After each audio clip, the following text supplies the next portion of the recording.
அனைவருக்கும் வணக்கம். இன்றைக்கி நம்ம இந்த வீடியோவில் என்ன பார்க்க போகிறோம்னா, கிராமத்தில் இருக்கக்கூடிய ஸ்கூல்ஸ். ஸோ அது தொழில்நுட்பம் வந்தால் எந்த அளவுக்கு டெவலப்மெண்ட் ஆகும் அப்படின்றத பற்றி பார்க்க போகிறோம். ஒரு குழந்தையினுடைய கனவை மாற்றக்கூடியது நிகழ்காலத்தில் தொழில்நுட்பம் தான். என்னை பொறுத்த வரைக்கும் நான் அதை தான் சொல்லுவேன். ஏன் அப்படின்னா, இன்றைக்குள்ள சூழ்நிலைக்கு நிறைய கிராமத்தில் ஸ்கூலில் சரியான புத்தகம் இருக்காது, திறமையான ஆசிரியர்கள் ரொம்ப கம்மியாக இருப்பாங்க. ஸோ ஒரு சில இடத்துல கம்ப்யூட்டர் கூட இருக்காது. ஸோ அந்த தொழில்நுட்பம் வந்தால் அது எப்படி டெவலப்மெண்ட் ஆகும் அப்படின்னா, ஸ்மார்ட் கிளாஸ் நடத்தலாம்.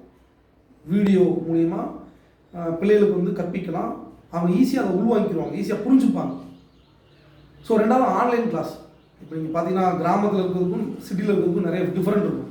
ஸோ சிட்டியில் இருக்கக்கூடிய டீச்சர்ஸ் நடத்தக்கூடியதை ஆன்லைன் கிளாஸ் மூலிமா நம்ம கொண்டு சேர்க்கலாம். அதன் மூலிமா இவங்க கொஞ்சம் டெவலப்மெண்ட் ஆகும்.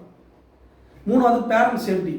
இன்றைக்கி ஒரு தொழில்நுட்பம் வந்துச்சுன்னா, ஒரு பையன் ஸ்கூலுக்கு வந்தானா போனானா எந்த அளவுக்கு படிக்கிறான், அவனுடைய மதிப்பெண் எந்த அளவுக்கு நம்ம தெரிஞ்சுக்கலாம். பேரண்ட்ஸுக்கு டான் தெரிஞ்சுக்கலாம்.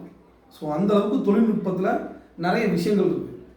ஸோ தொழில்நுட்பம் வந்துச்சு அப்படின்னா, சிட்டியில் எந்த அளவுக்கு எஜுகேஷன் இருக்கோ அது கிராமத்துலேயும் கொண்டு வந்துடலாம்.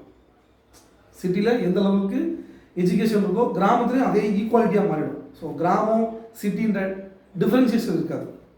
நல்ல கல்வி இருக்கும், நல்ல தரமான பிள்ளைகளும் நல்லா வாழ்க்கையில் முன்னேறுவாங்க.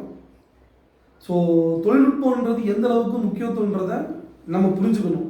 ஸோ எதிர்காலத்தில் தொழில்நுட்பத்தை இந்த மக்கள் மத்தியில் நம்ம கொண்டு சேர்க்கிறது நம்மளுடைய கடமையாக இருக்கணும். ஸோ இதனால் நம்ம ஃப்யூச்சரில் இந்த குழந்தையினுடைய வாழ்வாதாரம் மேம்படும். ஸோ ஒரு ஸ்கூல்லேருந்து இந்த தொழில்நுட்பத்தை உருவாக்கணும்னா நம்ம சமூகம் பெரிய அளவில் மேம்படும். ஒரு ஸ்கூல் மேம்பட்டால் தான் நம்ம சமூகம் மேம்படும். ஸோ இது எல்லோரும் ஈஸியாக புரிஞ்சுக்கோங்க. தொழில்நுட்பம் எந்த அளவுக்கு நமக்கு தேவைன்றதை நிகழ்காலத்தில் நம்ம தான் கொண்டு போய் சேர்க்கணும். So thank you.